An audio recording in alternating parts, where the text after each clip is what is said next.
Bom dia, pessoal. Bom dia. Gostaria de fazer um agradecimento aqui ao Cresce, na pessoa aqui da Simone, pelo convite que nos fez e que estaremos aqui mais uma vez para esse contato com os corretores de imóveis. Agradecer a presença de vocês, agradecer o pessoal que está assistindo a gente pela internet, né? E, antes de mais nada, quando a presença do Cresce me sugeriu que desse uma palestra introdutória, preparatória sobre o tema de previdência, de aposentadoria, na hora acabei fazendo um link, uma vinculação com a história dos corretores em início de carreira, né? É desafiante demais, não é? Como qualquer profissão, mas quando nós falamos em pensar no futuro, pensar em décadas em diante, nós temos que pensar também na relação que os corretores de imóveis têm com seus clientes, né? Com as pessoas que vão procurá-los para transações imobiliárias. Vocês têm a consciência de que também, assim como nós tratamos com a Previdência, vocês, corretores de imóveis, estarão tratando naquele momento de um assunto em que vinculará aquelas pessoas, aquelas famílias, aqueles cidadãos, perante um imóvel, perante um empreendimento que eles levarão por décadas, talvez, em sua vida. Essa, eu acho que é a importância, uma das tantas quantas outras missões que os corretores de imóveis têm, e eu acredito que ela tem uma vinculação direta também quando nós falamos sobre aposentadoria, sobre previdência no nosso país, né? Eu gostaria, então, de fazer essa homenagem a vocês. Para mim é significativo estar nesse momento aqui, em que vocês estão num ponto de partida, né? E sempre quando estamos num ponto de partida, nós temos que pensar onde nós iremos, né? Nós estamos visualizando lá na frente. E nós começamos, então, uma caminhada falando sobre aposentadoria no nosso país, né? E a importância de se preparar de forma antecipada. Eu acredito que desde 2008, 2009, esteja aqui palestrando, dando palestras, bate-papos aqui no Cresce, entrevistas, né? E para mim sempre foi muito gratificante estar aqui com vocês, porque sempre ocorreram dúvidas, sempre ocorreram temas muito, muito importantes durante as nossas exposições, né? E decorrente dessas exposições, dessas dúvidas, eu montei essa palestra, né? Um pouco mais dedicada a vocês que estão em início de carreira. E é curioso, né? A categoria tem um mix de idade, de experiências profissionais, experiências de vida, né? Que deixa a nossa categoria muito rica, né? A categoria dos corretores de imóveis é uma categoria muito rica em virtude dessas tantas experiências que se vinculam e que se somam e dão essa característica singular aos corretores de imóveis, né? E por que, então, pensar nessa preparação antecipada para a aposentadoria? Porque nós estamos falando aqui de uma relação que os profissionais terão com esse órgão, que é o INSS, o Instituto Nacional de Seguridade Social, que se prorrogará por anos, por décadas, não é? E na minha profissão, como advogado, eu vejo como é delicado você, nesse momento um dos momentos mais importantes da vida, que é o momento que você está se preparando para a aposentadoria, né? Já está visualizando o que você vai fazer nesse momento tão delicado, tão significativo da sua vida, você encontrar dificuldades, você encontrar informações conflitantes, você encontrar problemas, né? Que decorrem dessa situação tão conflituosa que é a nossa relação com o INSS. E essa relação, infelizmente, ela é conflituosa, mas não é por isso que nós vamos deixar de considerar que é uma relação importante da vida profissional de cada um de nós, né? Por que nós estamos focando, então, na aposentadoria? Porque justamente é a relação que nós temos como meta no final da nossa vida, né? No final da nossa vida profissional, nós pensamos em um momento em que nós temos uma diminuição do nosso ânimo, digamos assim, da nossa condição profissional. Nós teremos de alguma forma, uma diminuição da nossa capacidade de conseguir manter a nossa subsistência, não é? E não é por isso, não é por outra razão, que a importância da aposentadoria, de um pagamento, de uma renda que, em virtude dessa relação que se prorroga pelo tempo, o INSS vai lhe garantir para promover essa sua manutenção, a manutenção das suas condições básicas de vida. Pagamento das suas contas, pagamento da sua subsistência, não é? E é importante, então, pensar de como se visualizar, de como nós podemos nos preparar para essa relação que vai, daqui a alguns anos, daqui a algumas décadas, se confirmar. Eu olhando aqui, batendo papo no café da manhã, conversando com o pessoal, eu já identifiquei que existem pessoas que estão em começo de carreira, que estão começando as suas contribuições agora, e existem pessoas que também já estão próximas desse momento aqui da aposentadoria. Então, acho que vai ser importante também, tanto para aqueles que estão iniciando a sua vida contributiva, tanto para aqueles que estão também já próximos desse momento, não é?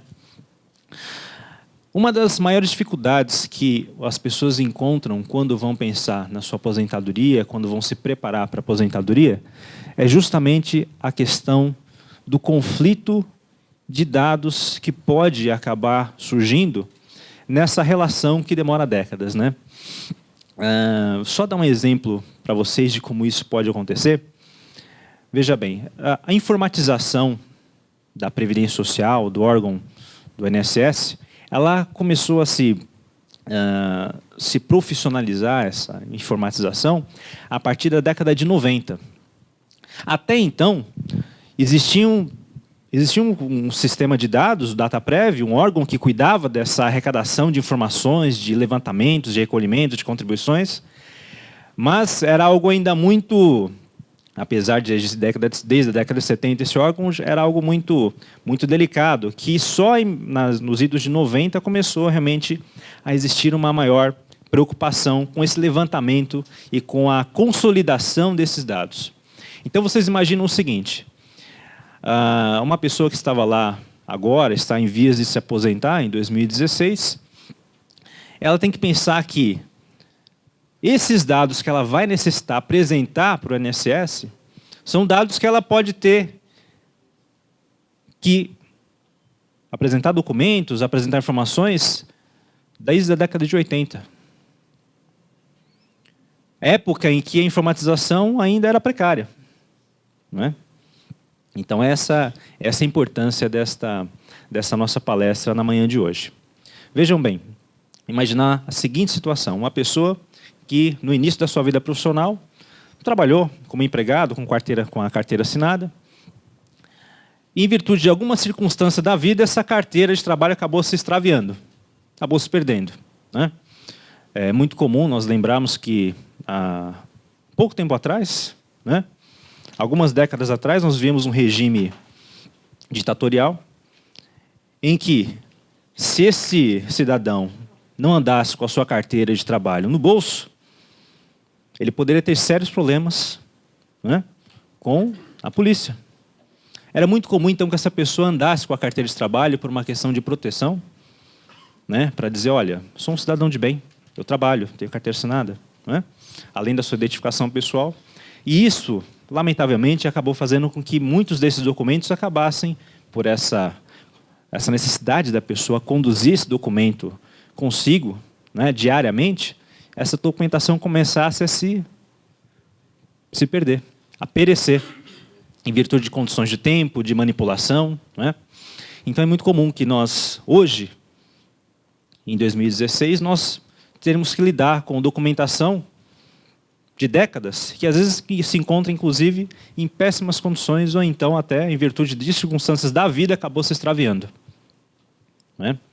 Então, justamente, vocês têm que começar a se preocupar com essa guarda de documentos, a proteção desses documentos, porque, vejam bem, apesar da informatização dos dados perante a Previdência, esses documentos ainda são de significativa importância. Por quê? Se tiver algum problema com o banco de dados lá, o documento que vai servir, no caso do empregado, para comprovar as suas contribuições, o vínculo de emprego, é a carteira de trabalho. Se o INSS tiver qualquer dúvida, por qualquer razão, vamos imaginar o seguinte: o empregador, naquela época, por alguma razão, deixou de fazer as contribuições. Isso é muito raro? Não! Isso, infelizmente, é uma coisa até comum. Empresas em situações financeiras precárias, né, deixaram de fazer as contribuições por um determinado número de, às vezes até de anos. Né? O INSS ele vai chamar quem para justificar e para comprovar essa documentação, se tiver conflito de dados? O próprio segurado, né, que vai estar, às vezes, se não se preocupou com esse momento da vida, vai estar lá há poucos meses, ou então poucos anos para se preparar para a aposentadoria e vai ter uma dificuldade enorme para conseguir regulamentar essa documentação, regularizar essa situação e conseguir finalmente se aposentar. Né? Uma outra questão também importante que nós temos que pensar é a seguinte: nós temos que imaginar que essa relação jurídica que demora décadas para finalmente se confirmar, no momento da sua aposentadoria, ela pode sofrer intercorrências, ela pode sofrer mudanças. Né? Infelizmente, no nosso país, isso é muito comum. A legislação previdenciária muda constantemente. Muda constantemente. A última alteração significativa que nós tivemos foi a criação do fator 85/95, que trouxe uma série de dúvidas para os cidadãos, para nós. Né? As pessoas ficaram até preocupadas. Agora eu vou ter que me aposentar só com 85 anos, com 95 anos, como é que vai ser? Houve uma preocupação enorme. Né? Então, pensando nessas mudanças, nessas alterações, nós temos que nos preparar. Hoje, quando nós entramos no sistema, entramos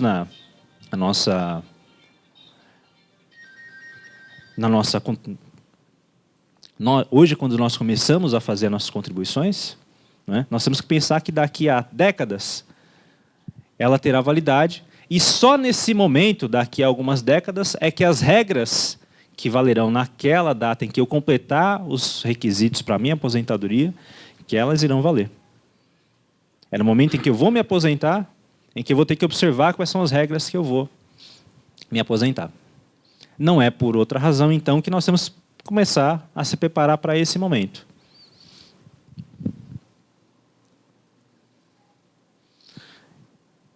E depois de tantas críticas, né, que nós fazemos aí à Previdência, vocês vão perguntar, mas espera um pouquinho, você está aqui falando, mas qual a importância, então, da Previdência Social?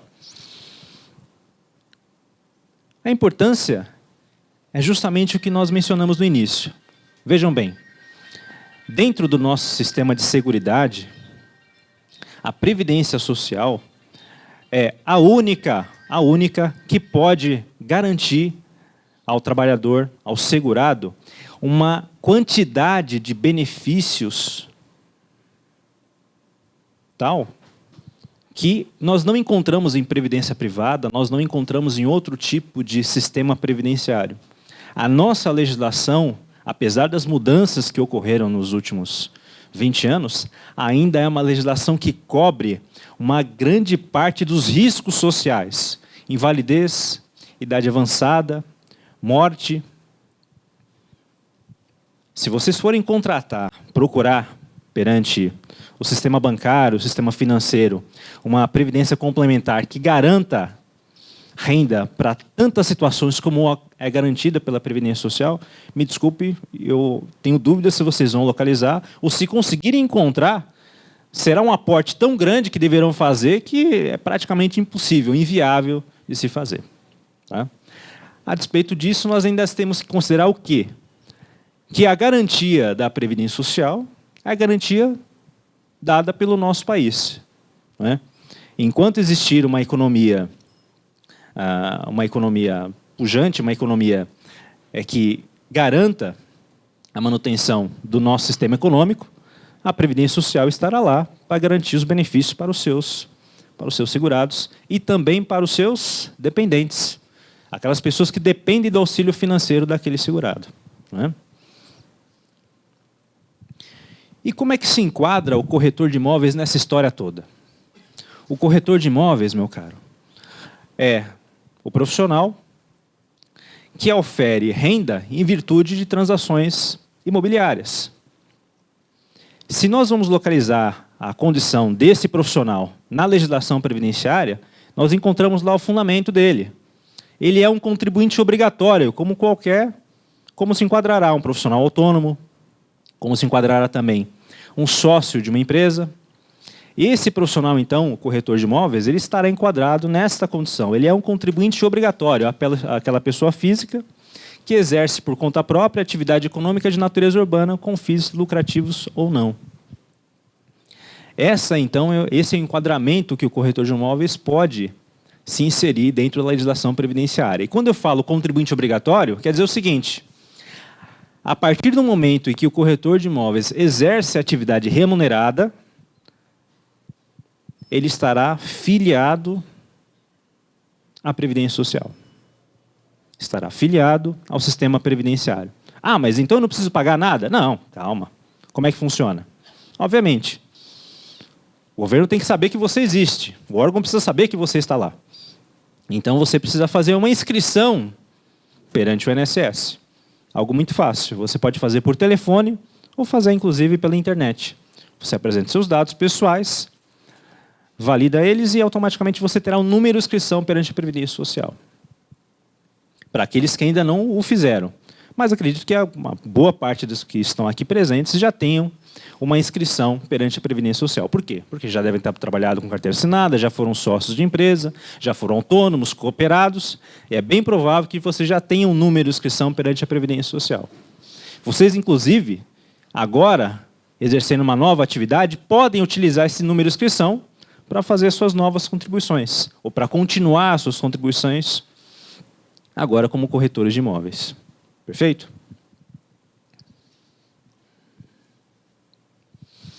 Quando eu disse a vocês que a nossa legislação garante aos segurados, aquelas pessoas que estão contribuindo na Previdência Social, uma renda em caso de um risco social, uma renda que lhe garanta a subsistência em virtude de algum sinistro, alguma situação complicada da sua vida, além disso, nós temos que pensar o seguinte, que a legislação também irá garantir para os seus dependentes uma garantia se em virtude de alguma circunstância da vida vocês virem a faltar. Da mesma forma. Aqui também você vai encontrar, dificilmente você vai encontrar na Previdência Complementar também uma renda que se equipare, um tipo de benefício que se equipare aos benefícios que são garantidos pela Previdência Social. Né? E quais são os dependentes que a legislação protege? A primeira categoria deles são o cônjuge, a companheira ou o companheiro e o filho não emancipado até 21 anos de idade ou inválido. Vocês veem que é uma gama de dependentes, só da primeira categoria, que já é uma gama considerável. Cônjuge ou companheiro, né? Ou seja, aquela pessoa que mantém o vínculo matrimonial, ou então decorrente de uma união estável, também existirá garantia para que essa pessoa seja considerada como dependente, né? Ou filho não emancipado de qualquer condição até os 21 anos de idade. O filho até os 21 anos de idade será considerado como dependente para fins previdenciários. Em caso da falta do segurado, esse filho poderá receber a renda até uma renda chamada de benefício de pensão por morte até os seus 21 anos de idade. Caso ele seja inválido, essa invalidez constatada através de perícia médica pelo INSS poderá se prorrogar enquanto perdurar essa invalidez.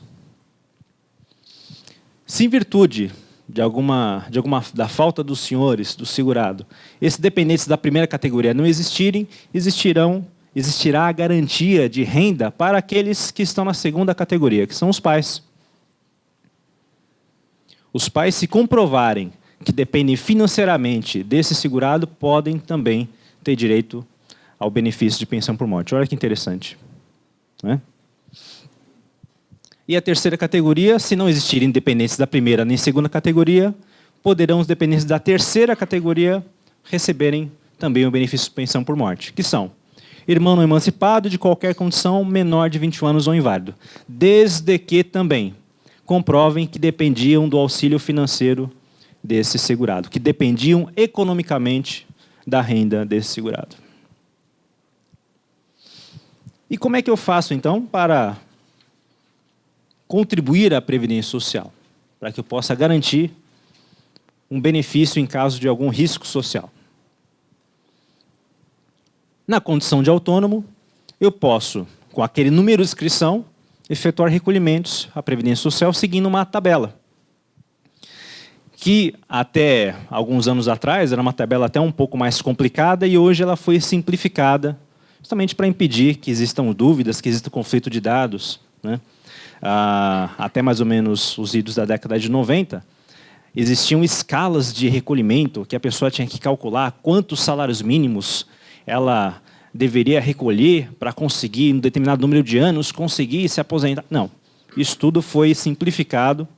E agora, como a regra do cálculo de aposentadoria também foi, de alguma forma, simplificada, hoje o recolhimento pode ser feito a partir de uma base de cálculo mínima até uma base de cálculo máxima, sempre considerando o quê? Um percentual. Nós temos aqui basicamente duas alíquotas que o segurado pode acompanhar. A primeira é, numa condição simplificada, o plano simplificado de acesso à Previdência.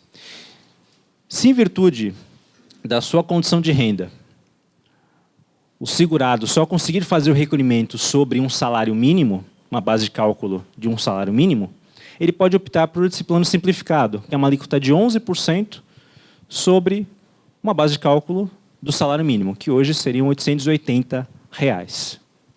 Esse é o plano simplificado de previdência.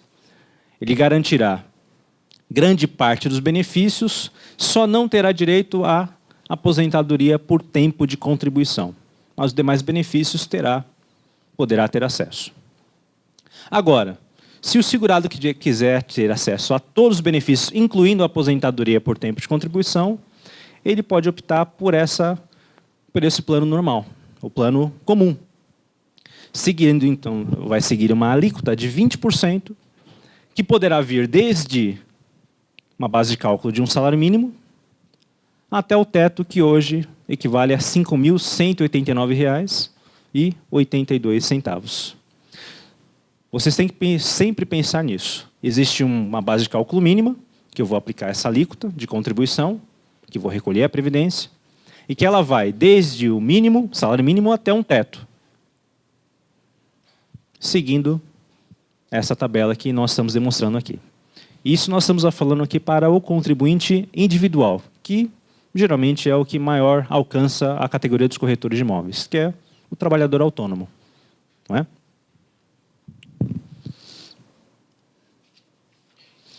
E é uma dúvida recorrente também, que os corretores geralmente apresentam, não é? Que é a seguinte: e naquele mês em que eu não conseguia oferir uma remuneração, não conseguia oferir renda uma determinada época? Obviamente,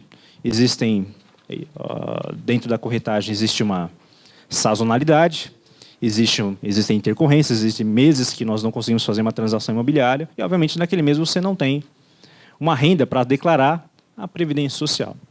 O que você pode fazer? Para evitar que aquele mês você fique sem contribuição, o que você pode fazer é fazer o recolhimento pelo valor mínimo. Né? Recolha 20% sobre aquele salário mínimo. Justamente para evitar o quê? Para evitar que esse mês que você deixou de oferir remuneração, que você se prejudique na hora da contagem do seu tempo de contribuição para a aposentadoria. Por quê?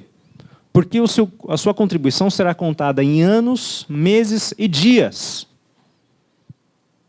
para alcançar, no caso do homem, os 35 anos, ou no caso da mulher, os 30 anos de contribuição. Então, obviamente, você vai pensar, um mês aqui, um mês lá. Não, mas no final das contas, isso acaba pesando para você. Né? Então, se tiver condições, faça o recolhimento mesmo naqueles meses em que não houve um negócio imobiliário, não houve uma transação, não houve uma aquisição de remuneração. Faça o recolhimento mesmo nesses meses, para evitar justamente que no futuro isso acabe fazendo falta.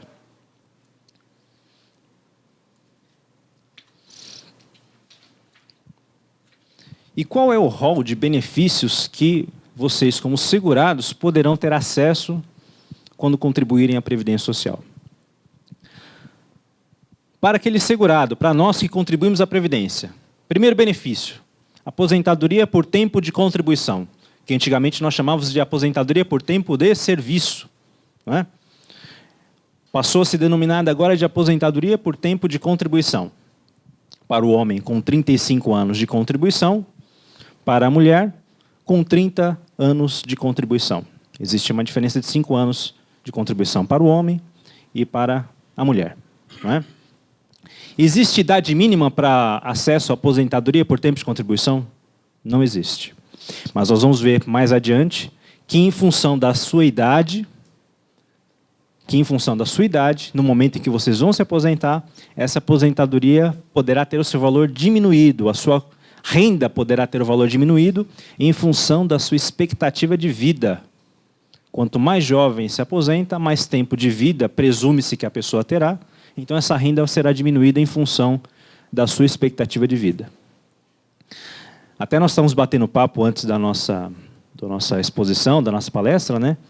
E a preocupação que já logo, 7h30 da manhã, me surgiu aqui com um dos nossos colegas. Mas espera um pouquinho, vai mudar a regra de novo da aposentadoria? Que eu estou preocupado, eu estou perto de me aposentar, doutor. Vai mudar a regra? Gente, só se tivesse uma bola de cristal para saber, porque olha, infelizmente no nosso país é difícil você conseguir ter uma estabilidade em relação à legislação previdenciária. Não é? O que eu acabei respondendo para o nosso colega corretor é o seguinte, olha, eu não posso garantir que existirá ou não mudança, né? Nem posso prever quando essa mudança ocorrerá. Mas desde os idos de 98, 97, já existia uma proposta para se extinguir a aposentadoria por tempo de contribuição. Né?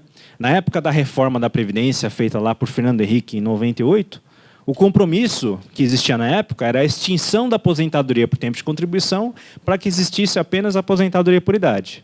Obviamente seria um passo muito drástico, né, para a população, então se criou justamente esse fator previdenciário que leva em consideração a expectativa de vida da população. Foi um meio termo que os nossos legisladores conseguiram encontrar para evitar que a aposentadoria por tempo de contribuição fosse extinta. Né? Mas informo aos senhores que realmente existe um caminho muito forte, uma preocupação muito forte em relação à extinção dessa aposentadoria por tempo de contribuição aqui. Realmente, até porque só em 5 países do mundo ainda existe aposentadoria por tempo de contribuição. Nos demais países, a aposentadoria que é a padrão dentro do modelo previdenciário é a aposentadoria por idade. Não é? E dentre 5 países que têm aposentadoria por tempo de contribuição, o Brasil é o único que permite que a pessoa aposentada continue trabalhando. E aí vem aquela questão, mas eu estou aposentado, eu vou continuar contribuindo.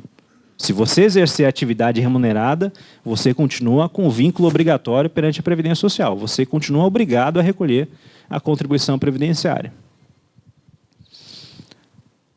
Aposentadoria especial para aqueles segurados que exerceram atividades que o exponham a algum risco à saúde, com agentes químicos, físicos ou biológicos, trabalhou com produtos químicos em alguma determinada atividade, expostos a agentes físicos ou agentes biológicos, por exemplo, médicos, profissionais de área de saúde, eles têm garantido ainda na legislação o direito a uma aposentadoria especial, uma aposentadoria com um tempo de contribuição diminuído, justamente porque a sua saúde supostamente teria sido prejudicada em função dessa atividade.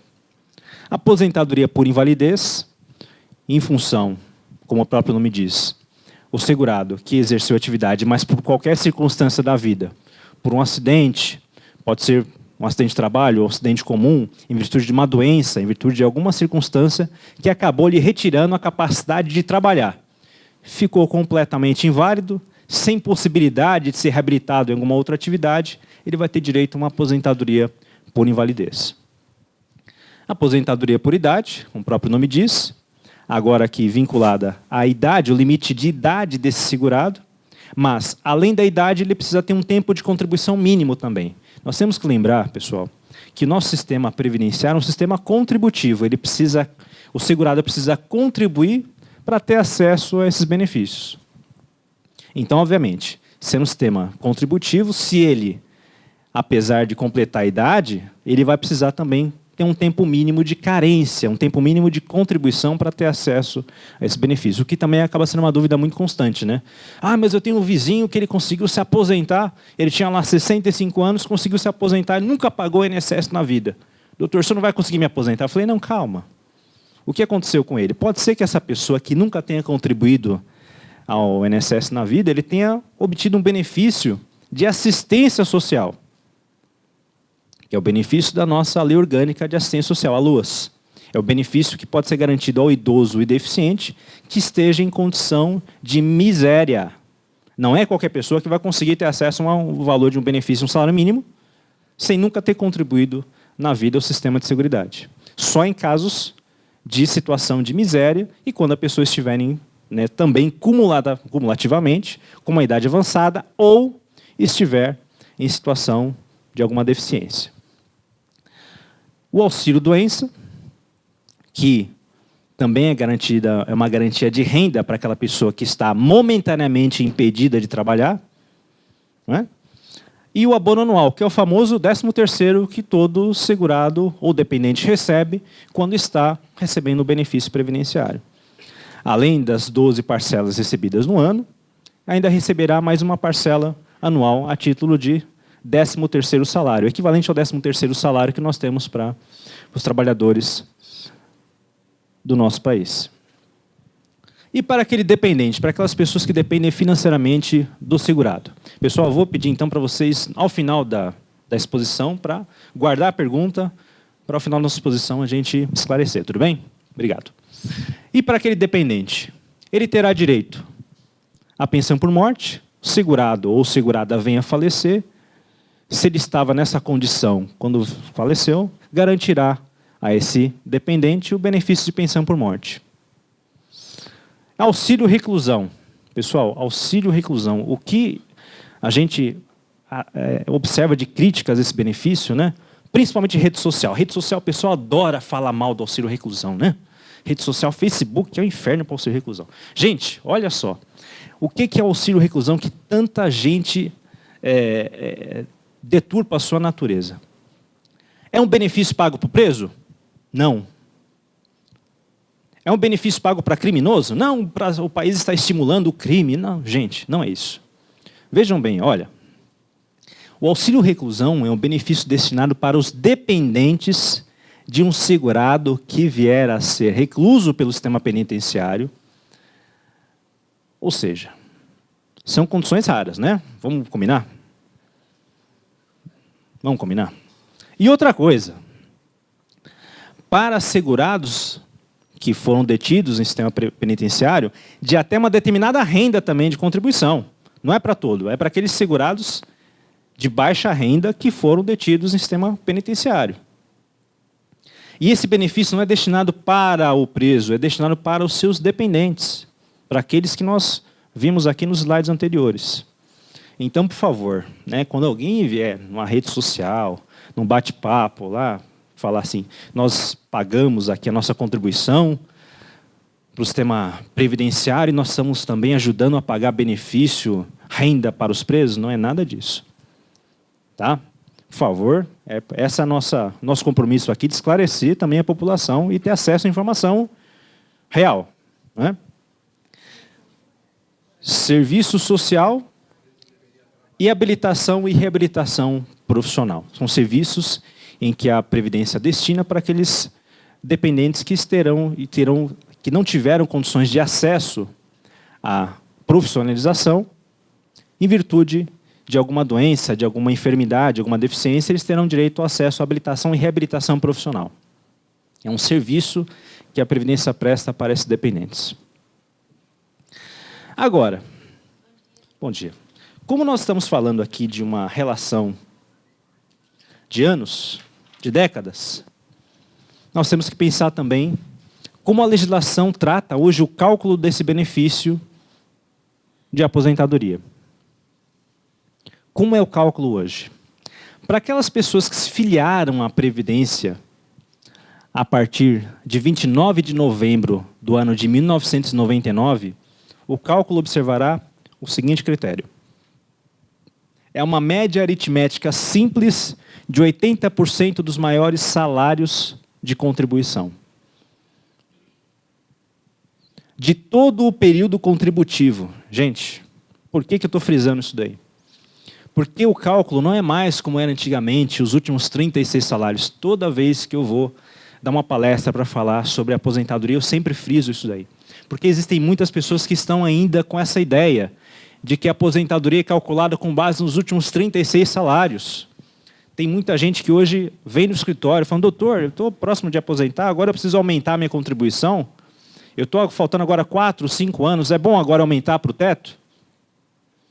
Porque a pessoa ainda está naquele antigo modelo. E por que tantas pessoas ainda estão pensando nesse antigo modelo? Porque falta informação.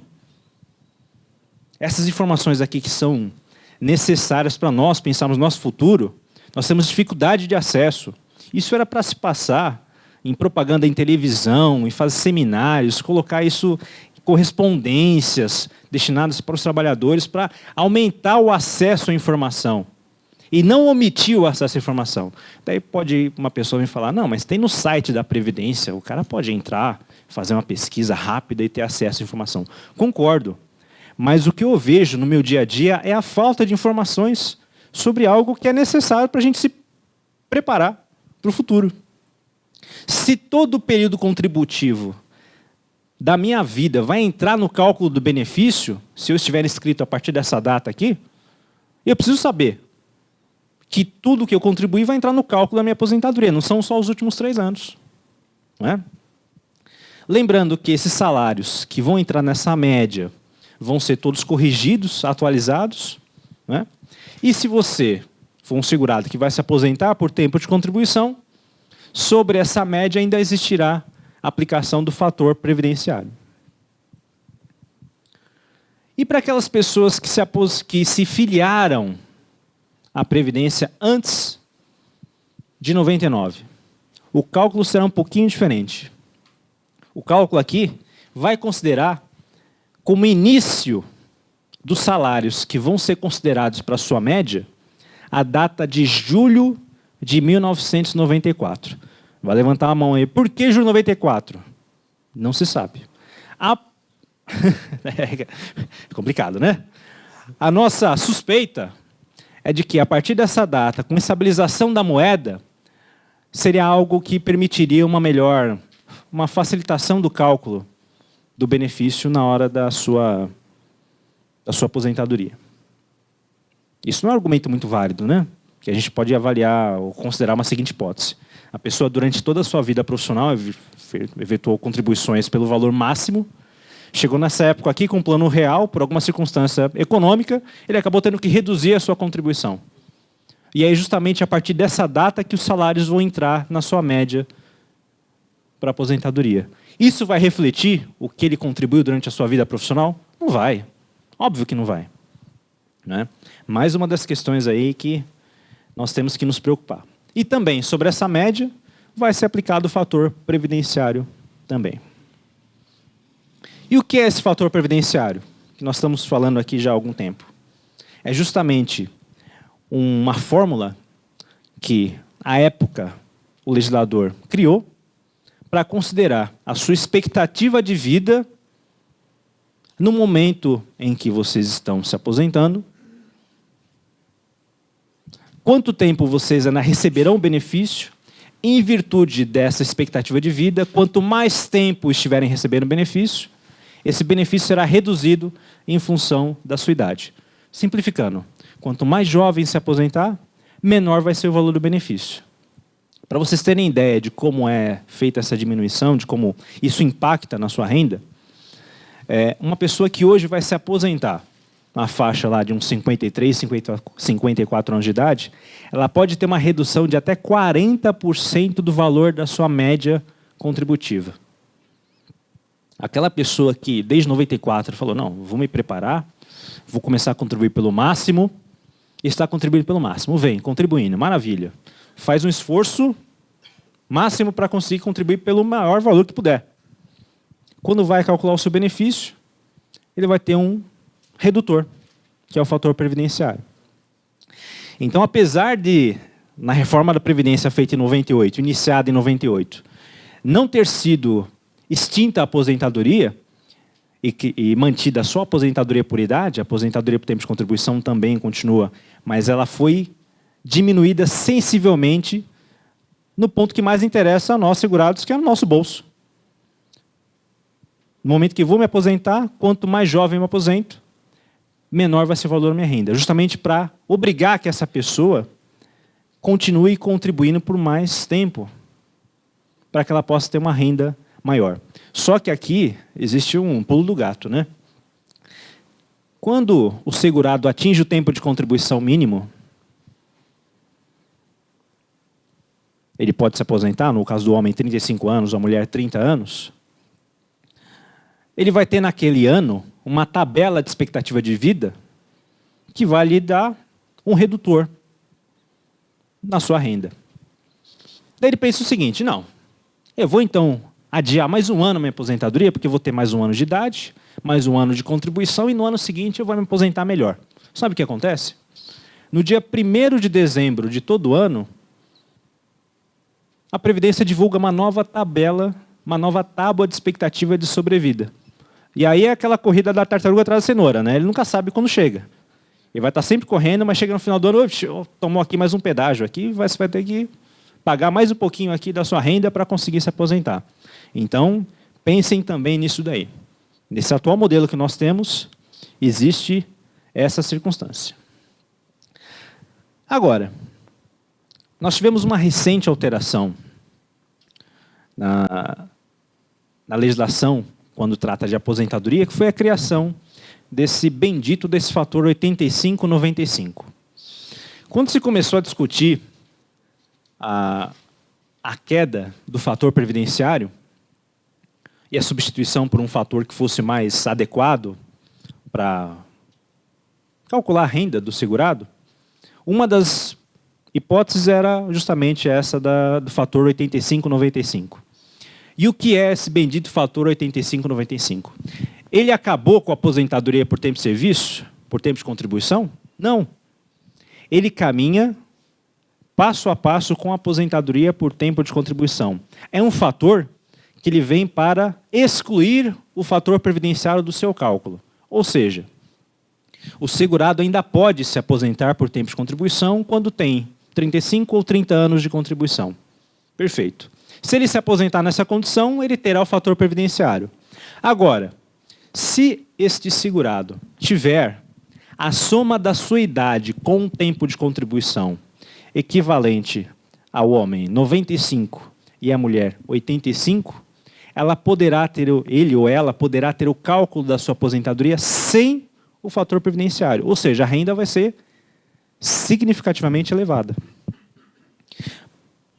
O que acontece? Obrigatoriamente eu vou ter que ter os 35 anos de contribuição homem e os 30 anos de contribuição mulher.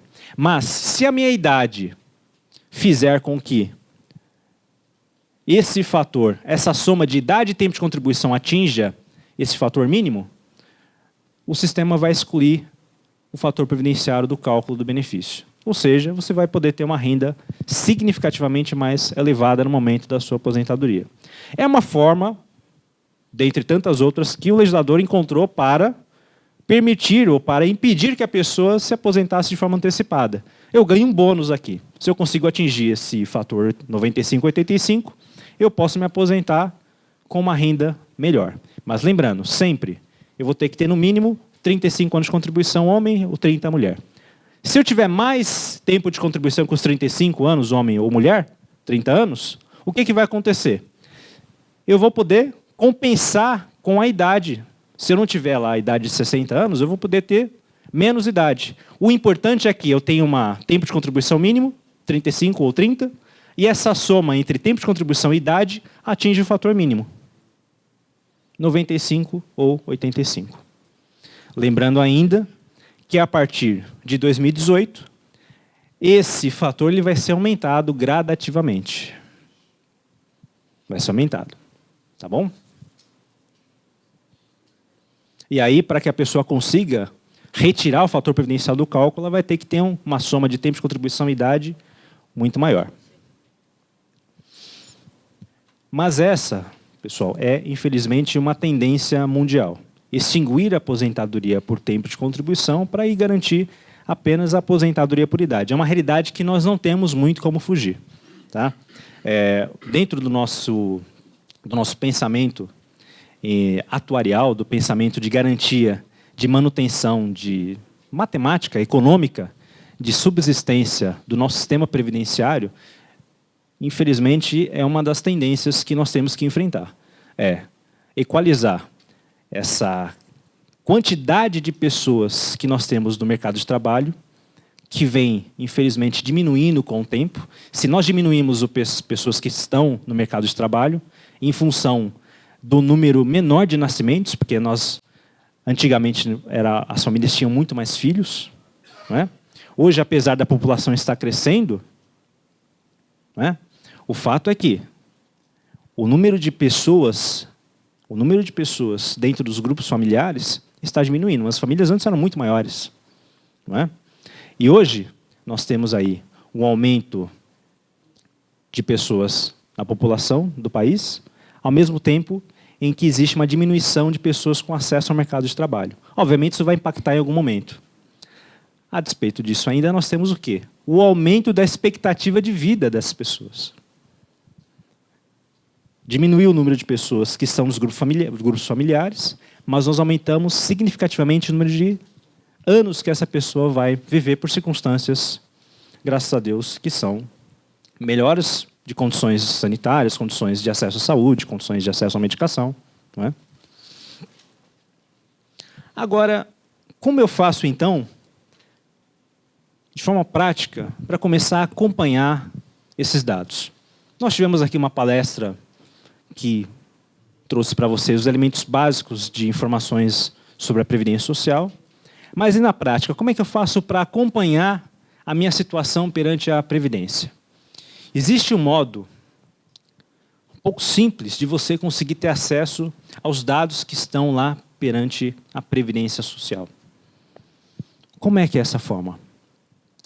Hoje, com a informatização, eu posso ter acesso, até via internet, do banco de dados das minhas contribuições perante a Previdência Social. Se vocês se interessarem, vocês podem ir até qualquer agência do INSS, apresentar o número de inscrição, RG, CPF, seus dados pessoais, e cadastrar uma senha para que vocês possam ter acesso via próprio site da Previdência Social ao extrato das suas contribuições e ao extrato dos seus vínculos perante a Previdência Social. Pessoal, isso é muito interessante. Lembra o que eu falei para vocês no início da palestra sobre conflito de dados? É justamente isso daqui. É muito comum que vocês façam contribuições, que você, como autônomo, ou então na época em que foram empregados, empresários, tenham feito contribuições e que esses dados possam, por alguma razão, ou pela contabilidade da empresa, ou por falha de comunicação com a Previdência Social, por conflito de dados, terem se perdido ou estarem em conflito lá dentro do banco de dados deles. Quando você tem acesso àquele extrato de contribuições, você vai poder comparar com a sua carteira de trabalho, vai poder comparar com seus carnês de recolhimento e vai poder, olha, opa, tem alguma coisa errada aqui. Nesse mês, quando eu fui fazer o recolhimento da guia, o rapaz do banco, em vez de colocar o mês de setembro de 2015, colocou lá agosto. Eu tive 2 contribuições no mesmo mês e fiquei em setembro sem uma contribuição. Está errado, eu preciso corrigir isso daqui o quanto antes. Aquela empresa que você trabalhou na década de 80, que você achava, dizia, pensava que estava tudo regular, tudo maravilhoso, lindo, quando você vai abrir o extrato, cadê o recolhimento daquela empresa? Você tem a carteira de trabalho, ótimo, já é um primeiro grande passo. Porque se você tem a carteira de trabalho, o INSS não vai poder discutir com tanta facilidade a existência daquele vínculo. O que vai acontecer? Se você tiver acesso a esse extrato de contribuições, você vai poder apurar e acompanhar mês a mês, como estão as suas contribuições perante o INSS. Gente, isso é maravilhoso, é fundamental. Até para vocês irem se acostumando a acompanhar. Vocês não acompanham o extrato de poupança, investimento e tudo mais? Acompanhem o extrato da sua contribuição. Não é? Daí vocês pensam assim, não, vou precisar, daqui a 30 anos eu vejo isso. Às vezes daqui a 30 anos já é tarde. Não é? Tem que começar a se preocupar agora. Lembrando que a qualquer momento, mesmo antes de vocês atingirem o tempo mínimo para a aposentadoria, vocês podem fazer inclusão e retificação de dados perante o INSS. Vocês imaginam daqui a 10 anos, eu já consigo visualizar que eu vou ter problemas porque tem vínculos que estão na minha carteira ou carnês de recolhimento que se perderam e que não estão lá no banco de dados. Eu posso me preparar com antecedência e garantir que esses dados sejam retificados para o momento da minha aposentadoria eu conseguir ter tranquilidade. E, gente, isso é muito, muito comum.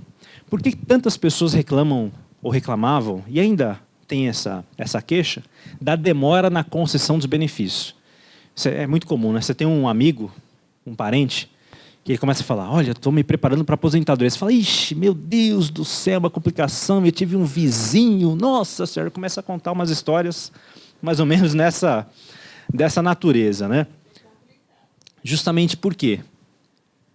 Porque essa pessoa que vai lá se aposentar, o segurado, ele não sabe o que tem do outro lado da mesa do atendente do INSS. Ele não sabe o que tem lá no banco de dados.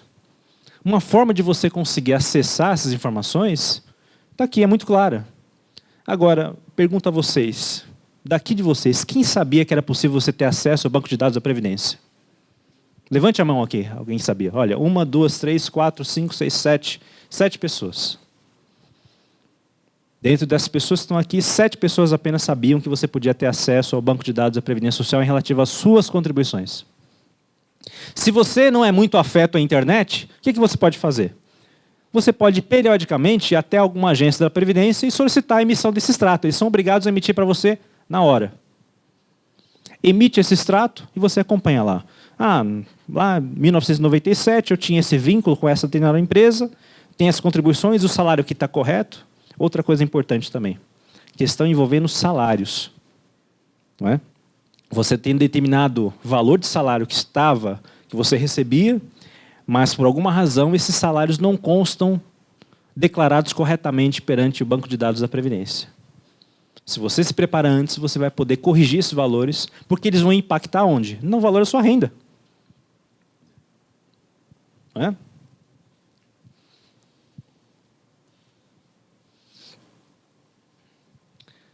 Reunir e guardar a documentação necessária. Vou citar para vocês um caso, para dar uma ilustrada na importância dessa questão de guarda de documentos.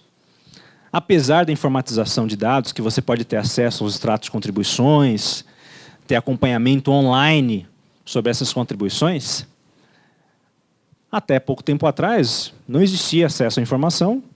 E o que nós faríamos? Nós fazíamos na época. Guardávamos os carnês de recolhimento, guardávamos carteiras de trabalho, dentro de uma pastinha, dentro lá de casa, né?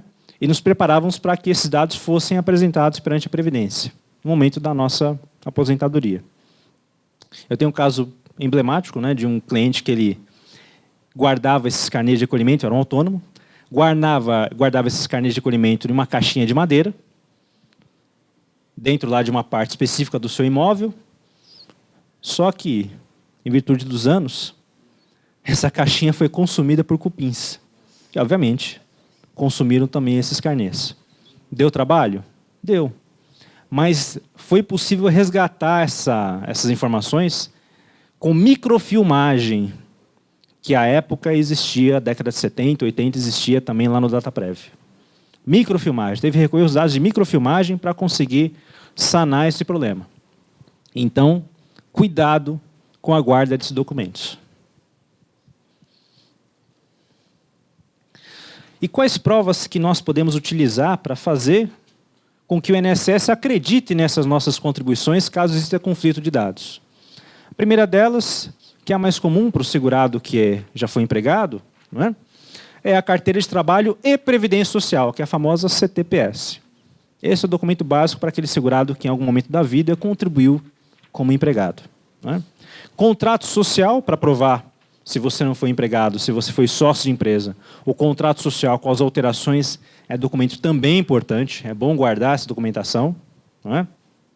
Guias de recolhimento, Recibos de pagamento de autônomos. Quem pensa em guardar esses documentos? São importantes? São. São significativos, às vezes, principalmente para os trabalhadores autônomos. Não é? Formulários e atividades especiais. Só imaginar que na década de 80, o segurado trabalhou numa empresa que lidava com produtos químicos. No momento da sua demissão, a empresa foi lá e forneceu esse laudo para ele. Guarde esse documento, porque no momento da sua aposentadoria ele será fundamental. Sentença proferida pela Justiça do Trabalho. Sentença proferida pela Justiça do Trabalho? O que é isso?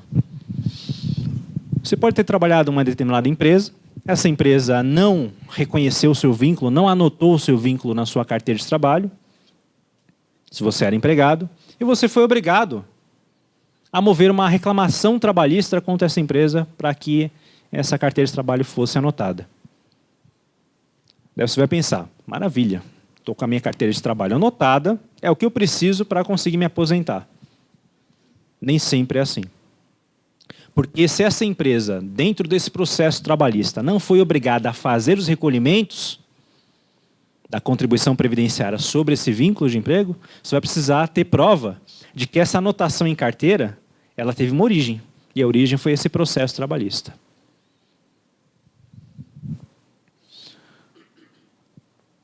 E, numa última situação, também é a seguinte. É muito comum que, às vezes, a pessoa possa ter trabalhado na iniciativa privada e seja também servidora pública.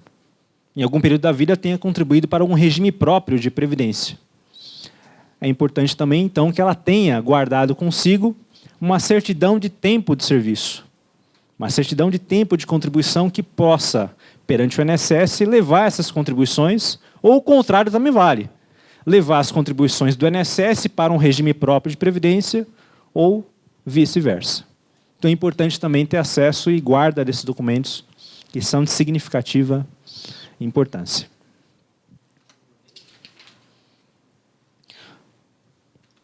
Uma outra ferramenta também muito útil para vocês acompanharem a sua situação perante a Previdência é efetuar sempre uma contagem, um levantamento, quando vocês estiverem aí próximos da sua aposentadoria.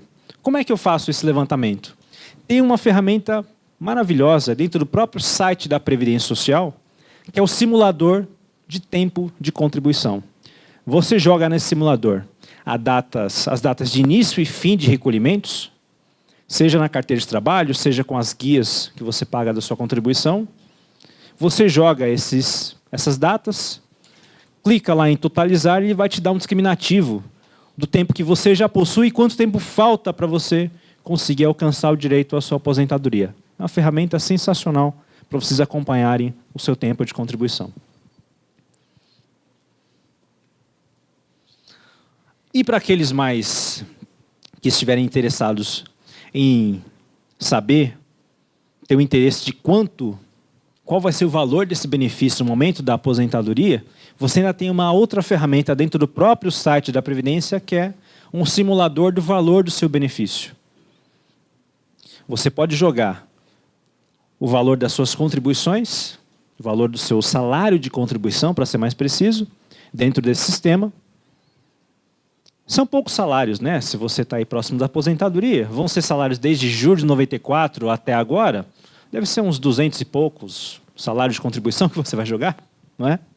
Mas se você tiver interesse para conseguir fazer para ter uma expectativa de como vai ser o valor do seu benefício, é interessante fazer essa simulação também, para você começar a se preparar e saber com quanto efetivamente você vai se aposentar e quanto que da sua renda você terá que se preparar e comprometer para esse momento da sua vida.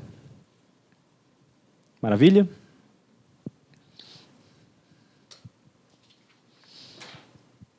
Pessoal, como havia dito para vocês no início, esse é um bate-papo. Não dá para a gente esmiuçar muitas questões, né? Mas o nosso compromisso é sempre aqui trazer o máximo de informações para vocês, corretores de imóveis. Obrigada, doutor. É uma honra e eu tenho certeza que agora o senhor vai empenhar um pouco mais a sua experiência nas perguntas que vamos abrir para os colegas. Eu peço que levantem a mão, aguardem, nós temos um microfone, eu vou levando a vocês, assim como também tenho perguntas, viu, doutor? Aqui pela internauta, tá bom? Pelos internautas. Bom, eu primeiro vi o senhor levantando a mão aqui, então eu vou passar para ele, só um instantinho.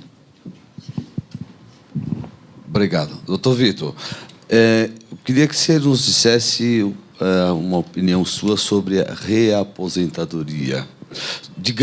Vou ilustrar um pouquinho. Eu me aposentei e continuei trabalhando por 5 anos numa empresa. Então, ao mesmo tempo que eu fui beneficiário, eu fui contribuinte durante 5 anos. Queria que você me dissesse um pouco sobre isso, porque ficou uma polêmica judicial em votação e ainda não está definido. Justamente. Pessoal, o que nosso colega aqui está trazendo é a questão da reaposentadoria, ou também chamada de desaposentação. Reaposentação ou desaposentação. E o que é? Justamente o que o nosso colega ilustrou aqui. Me aposentei, contribuí durante décadas, me aposentei, mas continuei contribuindo na Previdência, até porque eu sou obrigado. Às vezes não tem muita saída, eu sou obrigado a contribuir. A legislação me obriga a contribuir. Não é? O que acontece depois, então, com essa contribuição? Até mais ou menos os idos de 94, existia um benefício chamado pecúlio, que era a devolução das contribuições que eu fazia enquanto aposentado. Chegou ao final desse período, terminei realmente de fazer minha contribuição, o governo me devolvia o dinheiro que eu contribuía a partir do momento da minha aposentadoria. Em 94, esse benefício foi extinto e também, à época, o legislador vedou a contribuição do aposentado, só que em 95 voltou a contribuição do aposentado sem que tivesse ressuscitado o pecúlio. E aí ficou essa situação peculiar, né? A pessoa trabalha, está aposentada, mas ela, se tiver acontecer qualquer coisa com ela ficar doente, ela ficar inválida, ela só terá direito à própria aposentadoria que já recebia. E essa contribuição vai para onde?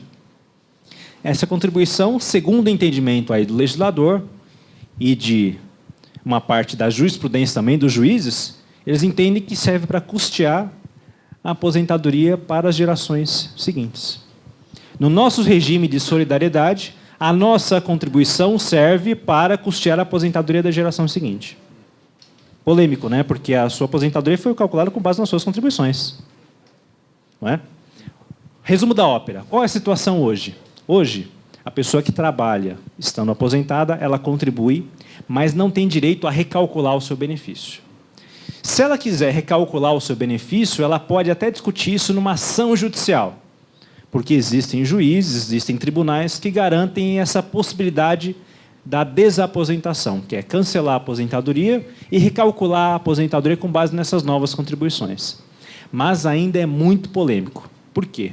Nós temos um processo que está lá no Supremo Tribunal Federal, desde 2010, que está aguardando julgamento, e ele terá efeito de repercussão geral.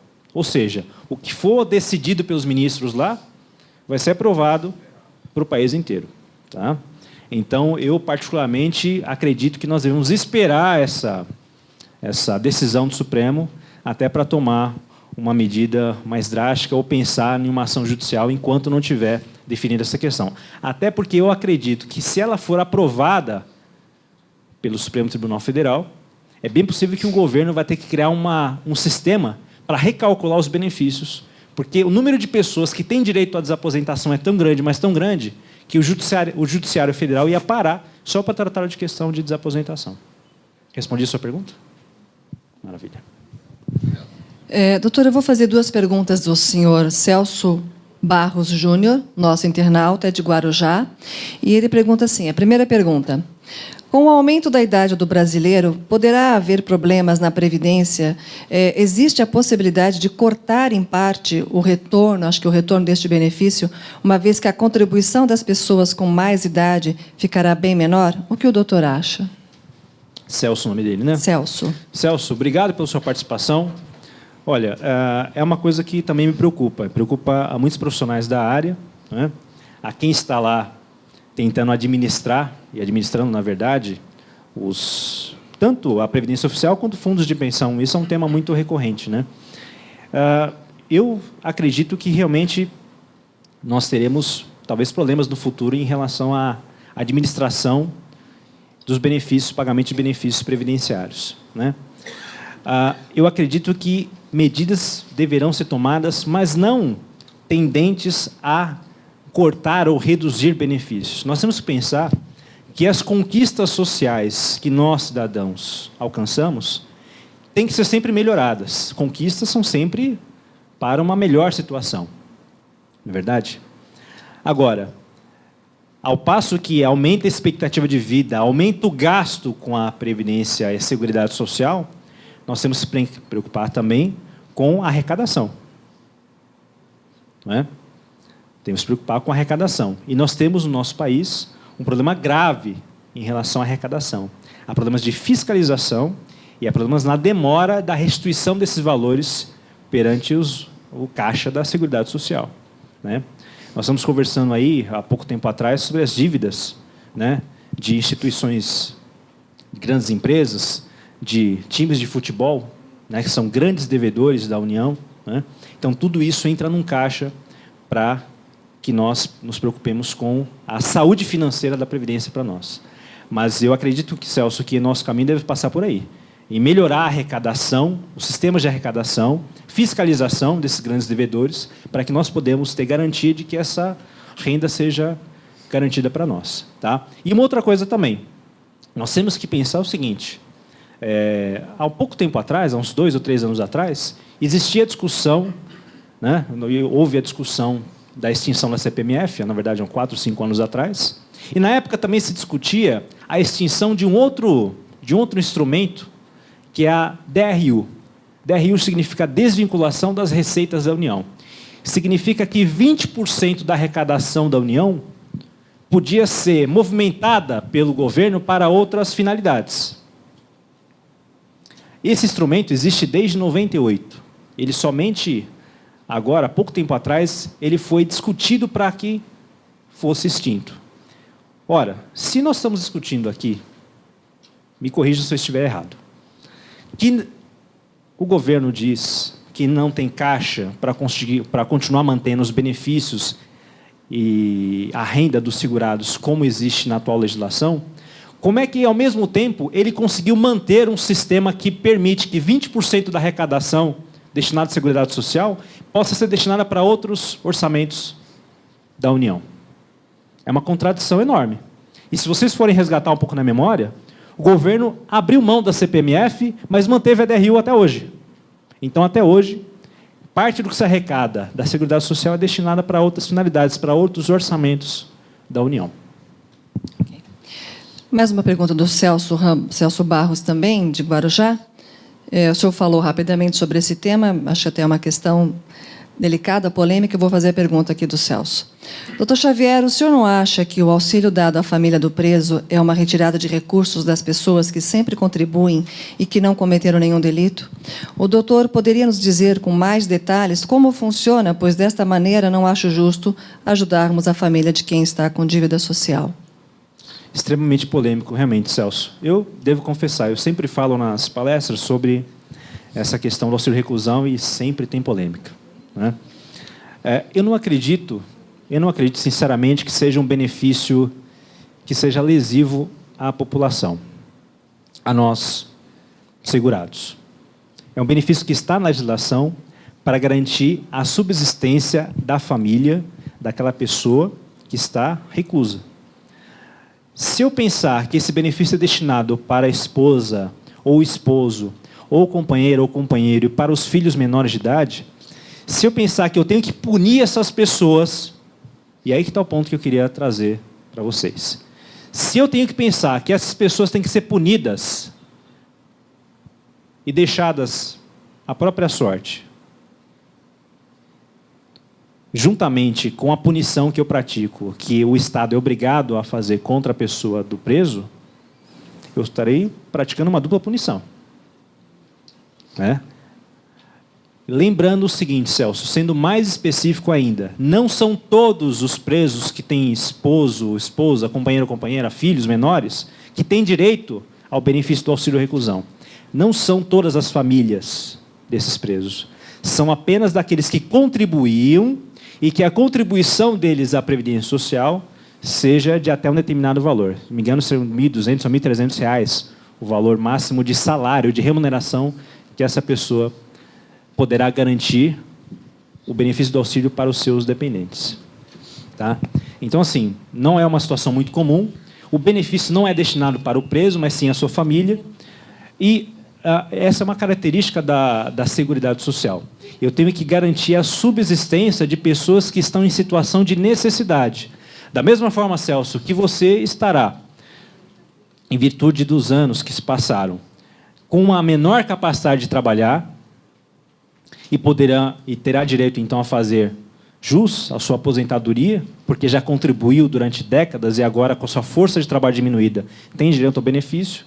Você estará em estado de necessidade. Aquela pessoa que perdeu um ente querido num acidente de trabalho, num acidente de trânsito, em virtude de uma doença, também terá direito a um benefício. A família dessa pessoa que está detida no estabelecimento prisional não pode passar fome. Nós estamos falando aqui em condição social mínima. Essas pessoas não podem passar fome. É isso. Agora, só para aquelas pessoas, para aqueles segurados que contribuíam à Previdência Social e determinado valor teto máximo de contribuição. Até os segurados de baixa renda vão gerar para os seus dependentes o benefício do auxílio reclusão. Tá bom? Aqui é Adelson. Doutor Vitor, eu comecei a trabalhar em 1970. Contribuí mais ou menos, eu creio que uns 25 anos. E parei de contribuir. Agora, eu gostaria de voltar a contribuir, que eu já vou me aposentar por idade daqui a 4 anos, mais ou menos. Eu queria que o senhor me desse uma dica, qual a melhor contribuição, valor que eu deveria contribuir para ter uma renda mais alta, vamos dizer assim. Olha, Adelson, como a gente viu na nossa palestra, o que acontece? Você tem que pensar no que você já contribuiu no passado, que você vai estar naquela regra de que a sua média de contribuições será de julho de 94 até a data em que você requerer o seu benefício. E você vai ter que trabalhar com essa situação. Como o cálculo é muito extenso, eu não consigo dizer para você de bate-pronto qual o melhor valor da sua contribuição. Você precisaria contratar um profissional para te dar uma assessoria nesse sentido, tá? Porque de bate-pronto você não consegue identificar qual seria o melhor patamar de contribuição para você chegar ao melhor valor de benefício.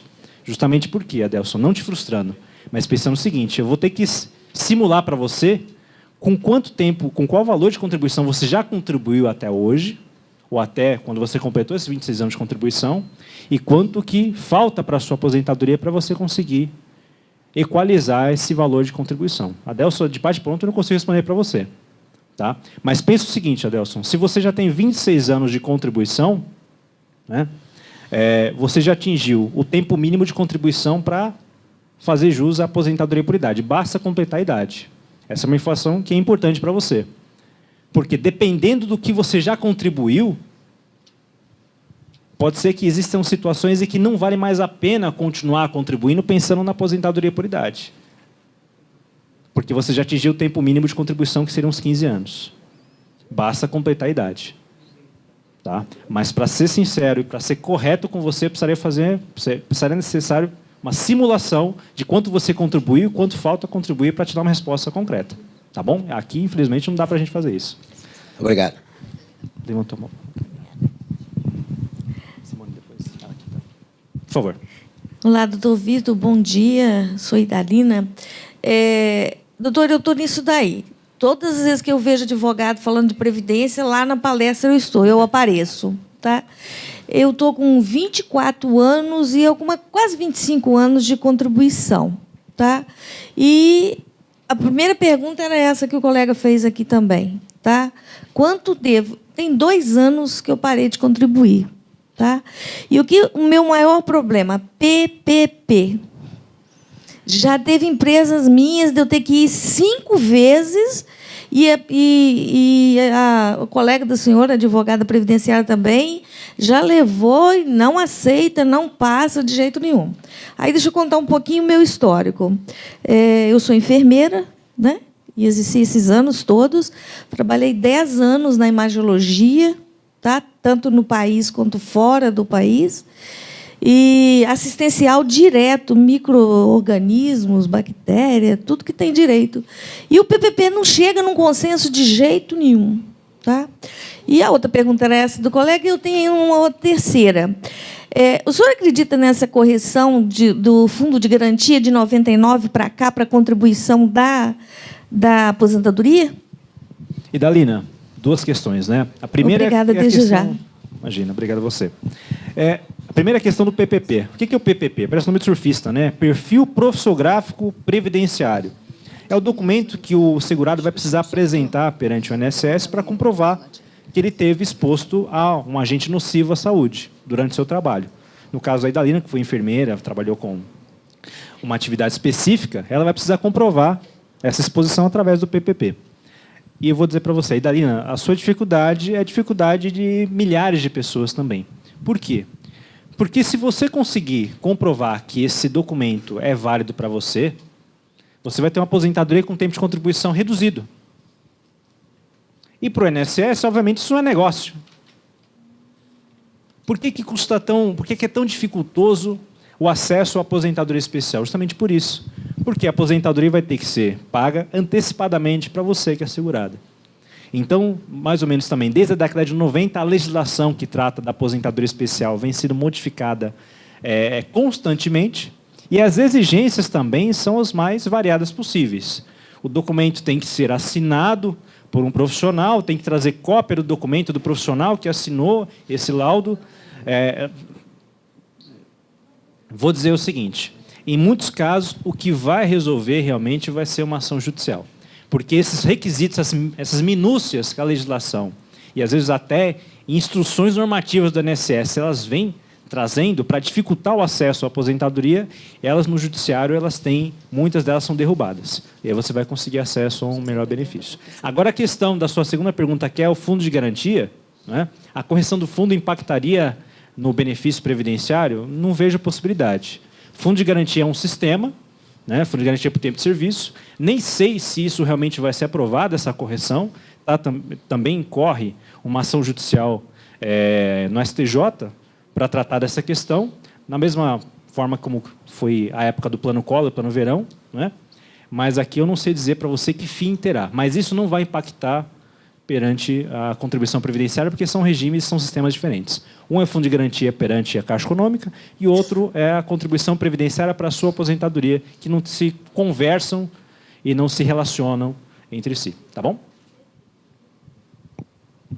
Xavier, Roberto, eu queria uma repassada rápida com relação ao fator 95,85, que para mim, particularmente, não ficou claro a forma de cálculo. Roberto, né? Roberto, a forma de cálculo é a seguinte, eu vou ter que a soma do tempo de contribuição e a idade do segurado vai ter que totalizar 95, o índice 95 no caso do homem, ou 85 no caso da mulher. Eu vou até pedir licença para voltar o slide. Aposentadoria por tempo de contribuição, eu tenho que ter um tempo mínimo de contribuição prestada à Previdência. 35 anos homem, 30 mulher. Eu vou somar tempo de contribuição e idade para alcançar esse fator, 95 ou 85.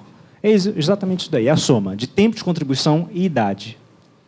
Se essa soma de 35 anos com 60 totalizar o 95, no caso do homem, ele vai ter uma aposentadoria no valor maior, porque não vai ter o fator previdenciário no seu cálculo. Agora, isso daqui também pode variar. Por quê?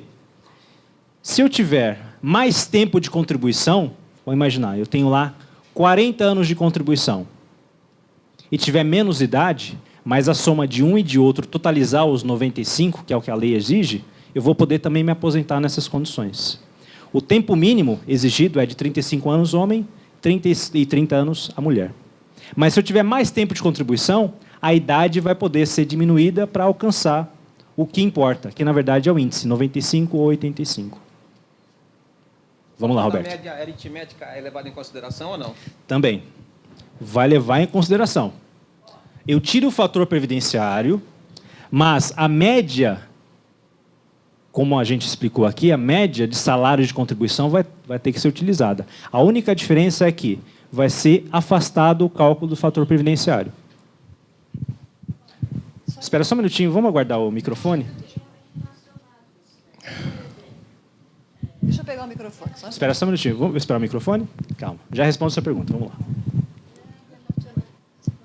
Participa com a gente. Vamos lá. Olha, aquela aposentadoria que era 15 anos de contribuição ou 15 anos ou 180 meses, né, que dá a mesma. E a mulher se aposentava com 60 anos. Como ficou isso? Continua. Essa é a aposentadoria clássica, a aposentadoria por idade. Ah, tá. Continua, pode ficar tranquila. E o homem com 65. Com 65 anos e com 15 anos de contribuição. Se a pessoa se contribuir 15 anos ou 180, ela se aposenta normal. Se tiver idade mínima. Né? Mas é com salário mínimo, não é? Não. Pessoal, a aposentadoria por idade também vai levar em consideração aquela média contributiva. Vou imaginar que a pessoa tem lá contribuições e valores consideráveis. Vai ter que ser levado em consideração, não vai se aposentar obrigatoriamente com salário mínimo. Ah, olha, deixa eu te falar, mas eu tive esse problema e eles me falaram que era com salário mínimo, não tinha alternativa. Pode ser que, no seu caso, você ficou muito tempo sem contribuir. Fiquei. Justamente. Aí o que vai acontecer? Se você ficou muito tempo sem contribuir, a Delson e nosso colega Idalina, o que acontece? Se a pessoa fica muito tempo sem contribuir, aqueles meses ou anos que a pessoa deixou de contribuir, o valor vai ser zero. E isso vai reduzir a sua média. Pode ser que lá no passado você contribuiu com uma base de cálculo altíssima. Mas só que, como é uma média aritmética simples, eu somo os salários e diminuo pelo número de meses. E isso pode ter impactado na sua renda, como impacta na renda de muitas pessoas. Se eu fizer contribuição de 4 anos... Olha, o máximo que você puder contribuir agora vai melhorar a sua média, Adelson. A única coisa que eu posso responder para você é isso. O máximo que você puder contribuir vai ser importante para a sua média contributiva. Tá bom? Olha só. Bom. Eu vou responder a sua pergunta. Agora vamos pela ordem. Nosso colega ali atrás, depois eu vou responder a sua pergunta, então. Está com o microfone. Dia. Vamos lá, bom dia. Meu nome é Lauro Vieira. Doutor, duas questões.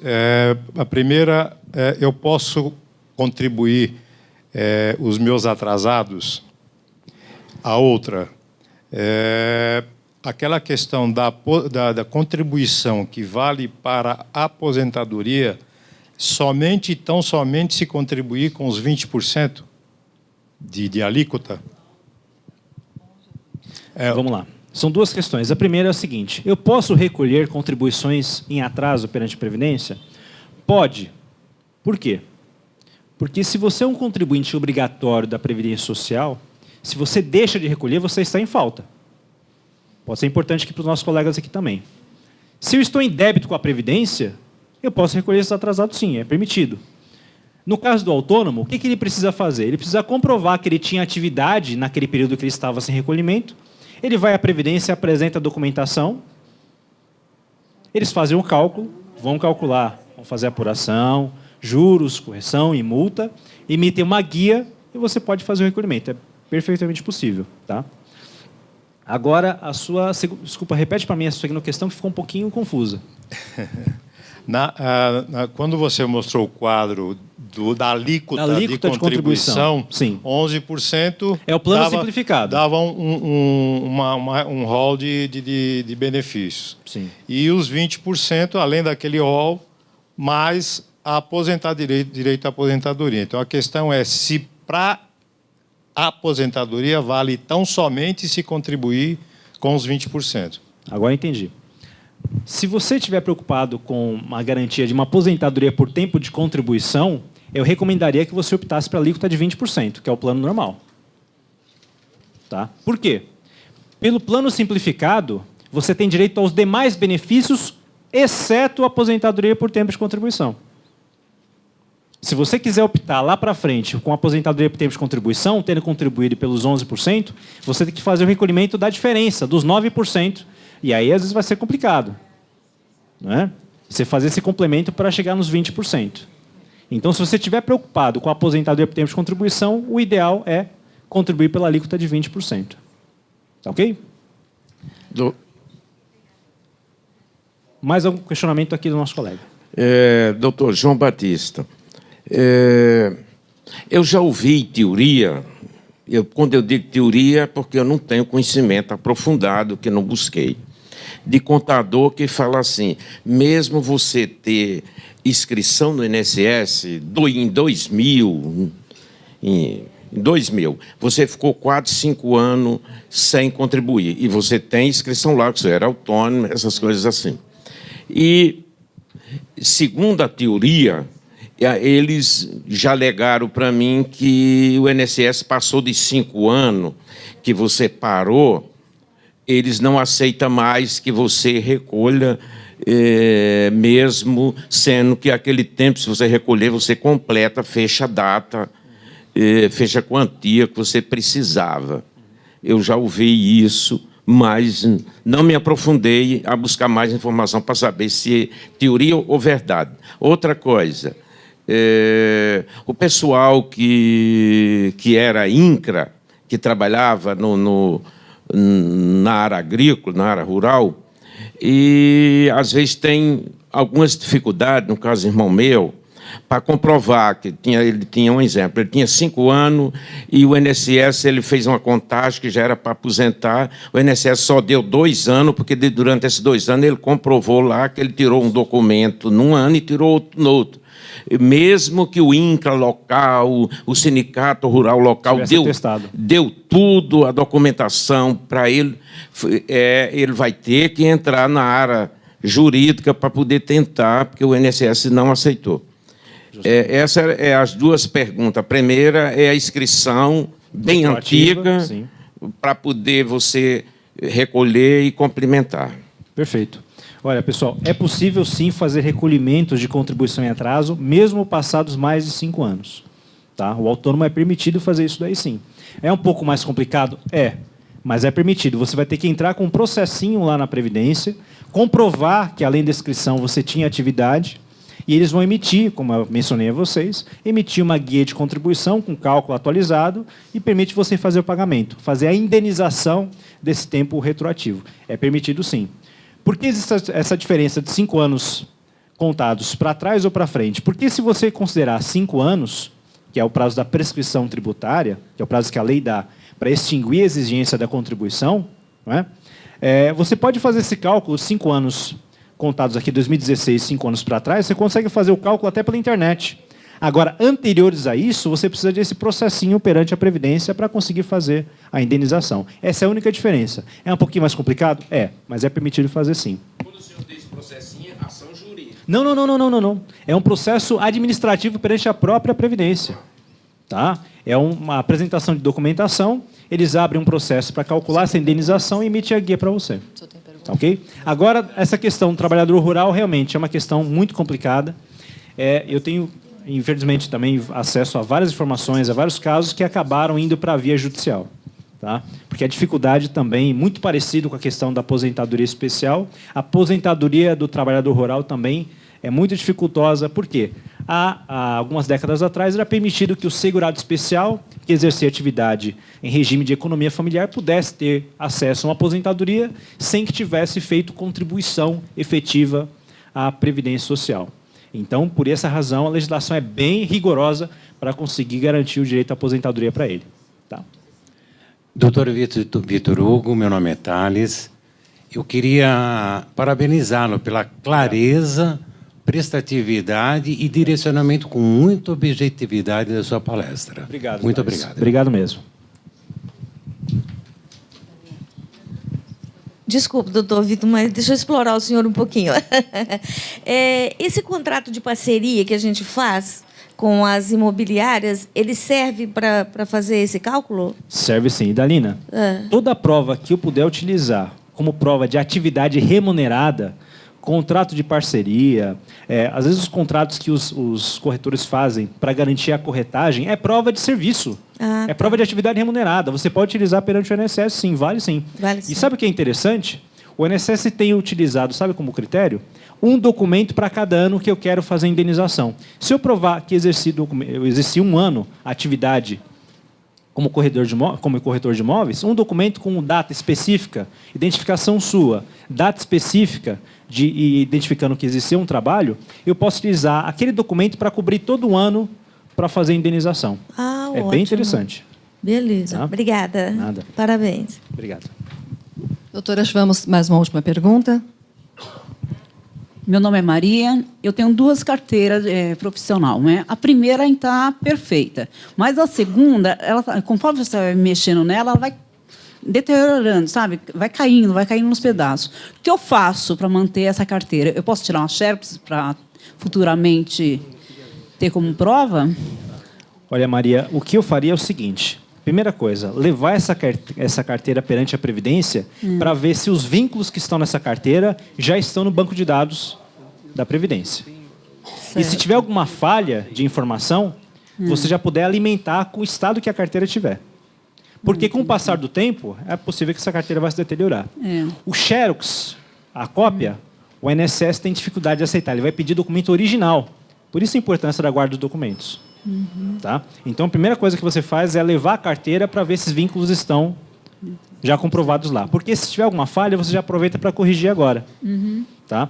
E lembrando que, se os dados do banco de dados da Previdência estiverem corretos, eles vão ter que utilizar no momento da sua aposentadoria, mesmo que a carteira tenha sido extraviada. Se os dados tiverem elementos suficientes lá no banco de dados, mesmo que a carteira estiver extraviada, o INSS vai utilizar os dados que estão no banco de dados. Certo. Tá bom? E gostaria de fazer mais uma vez o agradecimento à presença de vocês, a vocês que estão acompanhando pela internet a nossa palestra. Obrigada, viu?